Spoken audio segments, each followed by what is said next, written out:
রাজ্যে চলছে এসআইআর পর্ব।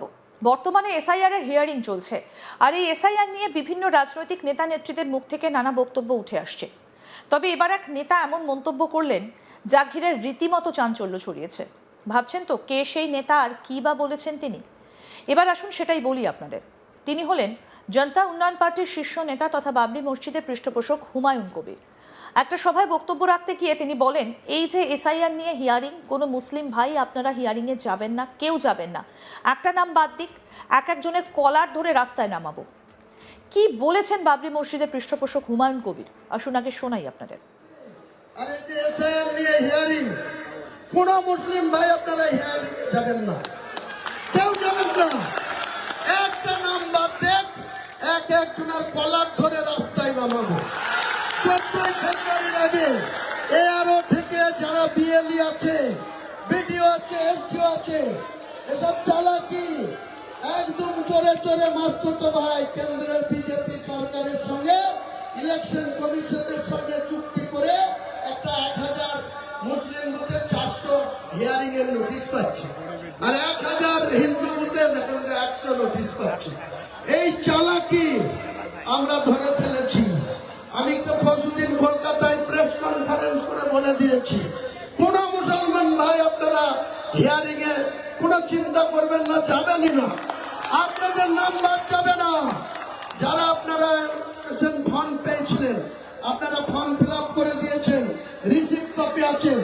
ইলেকশন কমিশন বা মমতা ব্যানার্জি বা এই জেলা শাসকরা বা চিফ সেক্রেটারিরা কারো ক্ষমতা নাই আপনাদের নাম বাদ দেয়। নাম বাদ দিলে আমরা এক এক অফিসারকে কলার ধরে বের করবো রাস্তায়। আমি হুমায়ুন কবির নেতৃত্ব দেব, আমি হুমায়ুন কবির নেতৃত্ব দেব। আননেসেসারি মানুষকে হ্যাকেল করলে, আমি বলেছিলাম মুর্শিদাবাদের পুলিশ প্রশাসনকে, আমরা শান্তিপ্রিয়ভাবে এই শাসকদের বিরুদ্ধে দল করছি। সবার অধিকার আছে দল করা, কোন পছন্দের দল করবে, কে টিএমসিতে থাকবে আর কে টিএমসি ছেড়ে জনতা উন্নয়ন পার্টিতে আসবে, কে সিপিএম এ থাকবে, কে সিপিএম ছেড়ে জনতা উন্নয়নে আসবে, কে কংগ্রেস করবে। কংগ্রেস তো 50 বছর হয়ে গেল, বাংলার মানুষের কাছে তাদের কোনো গ্রহণযোগ্যতা নেই। টানা 50 বছর, 1977 সাল, আজকে 2026 সাল। লক্ষ্য করুন, সেই যে হেরেছে 77 সালে জ্যোতিবাবুদের কাছে, আজ পর্যন্ত কংগ্রেস শুধুমাত্র এই মুর্শিদাবাদে এখনো অধীর রঞ্জন চৌধুরী আর মালদাতে ঈশা খান চৌধুরী। প্রথমে 6টা সংসদ ছিল, 35টা বামফ্রন্টের ছিল। 2004 সালে মমতা একা ছিল তৃণমূলের সংসদ, 6 আর 7 আর 35টা লেফট ফ্রন্টে। 2004 থেকে 2009, 35 থেকে নেমে এলো বামফ্রন্ট 15তে, 1 থেকে মমতা ব্যানার্জি উঠে গেল 19-এ, কংগ্রেস ছিল 6। ওই দীপা দাসমুন্সি রায়গঞ্জ, মুর্শিদাবাদের 3, মালদার 2, এই 6টা। আজকে একটা ঠিক ঠিক করছে। এখানেই শেষ নয়, তৃণমূল সুপ্রিমো তথা মুখ্যমন্ত্রী মমতা ব্যানার্জিকেও নিশানা করেছেন হুমায়ুন কবির। হুমায়ুন বলেন, আমি 22 তারিখে দল খুলেছি।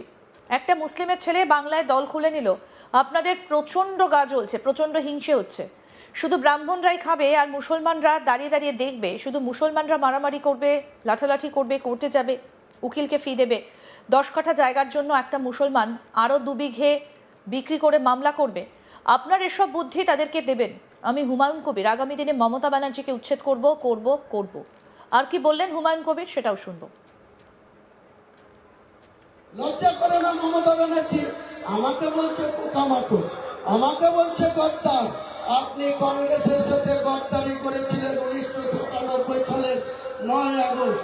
সেদিন ভারতবর্ষের কংগ্রেসের সভাপতি ছিল সীতারাম কেশরী, আর রাজীব গান্ধী মারা যাওয়ার পর তার স্ত্রী সোনিয়া গান্ধী কোনো দায়িত্ব না নিয়ে 9 আগস্ট 1997 কলকাতার নেতাজি ইন্ডোর স্টেডিয়ামে ইনডোর করেছিল। আপনি মাত্র 5000 লোক নিয়ে মেউ রোডে গান্ধী মূর্তির পথদেশে এই তৃণমূল দলটা খুলেছিলেন। আপনার কোনো নামগন্ধ ছিল না সেদিন। যে অসুস্থ হয়ে আছে আজকে, বাক্য বের হচ্ছে না, মুকুল রায়, ফরিদুল শেখ, অপূর্ব মজুমদার, নর্থ বেঙ্গলের আরো 2-3 জন ব্যক্তিকে নিয়ে তৃণমূলের সেদিন জন্ম হয়েছিল, ডেটটা 9 আগস্ট 1997 সাল। তারপরে আপনি উড়ে এসে জুড়ে বসে চেয়ারম্যান হয়েছেন দলে 1 জানুয়ারি 1998। আমি 22 তারিখে দল খুলেছি, একটা মুসলিমের ছেলে বাংলায় একটা দল খুলে দিল, আপনাদের প্রচন্ড গা জ্বলছে, প্রচন্ড হিংসা হচ্ছে। শুধু ব্রাহ্মণরাই খাবে আর মুসলমানরা দাঁড়িয়ে দাঁড়িয়ে দেখবে। শুধু মুসলমানরা মারামারি করবে, লাঠালাঠি করবে, কোর্টে যাবে, উকিলকে ফিস দেবে। 10 কাঠা জায়গার জন্য একটা মুসলমান আরো 2 বিঘি জায়গা বিক্রি করে মামলা করবে। আপনারা এইসব বুদ্ধি তাদেরকে দেবেন। আমি হুমায়ুন কবির আগামী দিনে মমতা বন্দ্যোপাধ্যায়কে উচ্ছেদ করব। বাংলার মুখ্যমন্ত্রী আপনি আর হতে পারবেন না, ঠিক করে ফেলেছেন। মানে বিদায় নিয়ে ওই যে জগন্নাথ ধাম কি করেছেন, ওখানে গিয়ে হরিনাম করুন, ওখানে গিয়ে বসে বসে হরিনাম করুন। আপনার ভাইপুকে প্যারাশুট থেকে দিল্লি থেকে নামিয়ে 2014 সালে ডায়মন্ড হারবার সাংসদ করে দিয়েছে, আবার 19 সালে করেছে, আবার 24 সালে। রাজ্যে এই মুহূর্তে এসআইআর এর পর্ব চলছে আর এসআইআর এর হিয়ারিংও চলছে। আর এই এসআইআর নিয়ে বিভিন্ন রাজনৈতিক নেতা নেত্রীদের মুখ থেকে নানা বক্তব্য উঠে আসছে। আর এবার এক নেতা এমন মন্তব্য করলেন যা ঘিরে রীতিমতো চাঞ্চল্য ছড়িয়েছে। হুমায়ুন কবিরের বক্তব্য আপনাদের শোনালাম। বাবরি মসজিদের পৃষ্ঠপোষক হুমায়ুন কবির তিনি সভায় বক্তব্য রাখার সময় বলছেন, এই যে এসআইআর নিয়ে হিয়ারিং, কোনো মুসলিম ভাই আপনারা হিয়ারিংয়ে যাবেন না, কেউ যাবেন না, একটা নাম বাদ দিক, একজনের কলার ধরে রাস্তায় নামাবো, বলছেন হুমায়ুন কবির। আবার তিনি বলছেন যে তৃণমূল সুপ্রিমো তথা মুখ্যমন্ত্রী মমতা ব্যানার্জিকেও তিনি নিশানা করছেন। আমি 22 তারিখে দল খুলেছি, বলছেন হুমায়ুন কবির। এবং তিনি বলছেন একটা মুসলিমের ছেলে বাংলায় দল খুলে নিল, আপনাদের প্রচণ্ড গা জ্বলছে, প্রচণ্ড হিংসা হচ্ছে। শুধু ব্রাহ্মণরাই খাবে আর মুসলমানরা দাঁড়িয়ে দাঁড়িয়ে দেখবে। শুধু মুসলমানরা মারামারি করবে, লাঠালাঠি করবে, কোর্টে যাবে, উকিলকে ফি দেবে। 10 কাঠা জায়গার জন্য একটা মুসলমান আরও 2 বিঘে বিক্রি করে মামলা করবে। আপনার এসব বুদ্ধি তাদেরকে দেবেন। আমি হুমায়ুন কবির আগামী দিনে মমতা ব্যানার্জিকে উচ্ছেদ করব বলছেন হুমায়ুন কবির। কি বলেছেন তিনি এদিন, আসুন আরেকবার শোনাই। আরে যে এসআইআর নিয়ে হিয়ারিং, কোন মুসলিম ভাই আপনারা হিয়ারিং যাবেন না, কেউ যাবেন না। একটা নাম বাদ দেন, একজনের কলার ধরে রাস্তায় নামাবো। লজ্জা করে না মমতা ব্যানার্জি? আমাকে বলছে পোকামাকড়, আমাকে বলছে গদ্দার। আপনি কংগ্রেসের সাথে গদ্দারি করেছিলেন 1997 সালের 9 আগস্ট। সেদিন ভারতবর্ষের কংগ্রেসের সভাপতি ছিল সীতারাম কেশরী। আর রাজীব গান্ধী মারা যাওয়ার পর তার স্ত্রী সোনিয়া গান্ধী কোনো দায়িত্ব না নিয়ে 9 আগস্ট 1997 কলকাতার নেতাজি ইন্ডোর স্টেডিয়ামে ইনডোর করেছিল। আপনি মাত্র 5,000 লোক নিয়ে মেউ রোডে গান্ধী মূর্তির পথদেশে এই তৃণমূল দলটা খুলেছিলেন।